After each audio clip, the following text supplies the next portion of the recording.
നമസ്കാരം, ശ്രീജേഷാണ്, friends academy.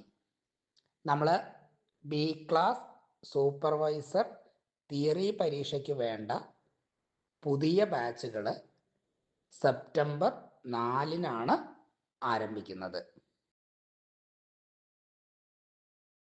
നിങ്ങൾ wireman permit എടുത്ത് ഒരു കോൺട്രാക്ടർ കീഴിൽ രജിസ്റ്റർ ചെയ്തിട്ട് 4 വർഷം തികഞ്ഞിട്ടുണ്ടെങ്കിൽ നിങ്ങൾക്ക് ബി ക്ലാസ് പരീക്ഷ എഴുതാം. ഇനി ITI കഴിഞ്ഞവരാണെങ്കിൽ രജിസ്റ്റർ ചെയ്ത് 2 വർഷം തികഞ്ഞിട്ടുണ്ടെങ്കിൽ പരീക്ഷ എഴുതാം. അതേപോലെ തന്നെ 10ാം ക്ലാസ് തോറ്റവരാണെങ്കിൽ നിങ്ങൾക്ക് C ക്ലാസ് ലൈസൻസ് ലഭിച്ച് 10 വർഷം കഴിഞ്ഞിട്ടുണ്ടെങ്കിൽ ബി ക്ലാസ് സൂപ്പർവൈസർ പരീക്ഷ എഴുതാൻ കഴിയും. Okay, thank you.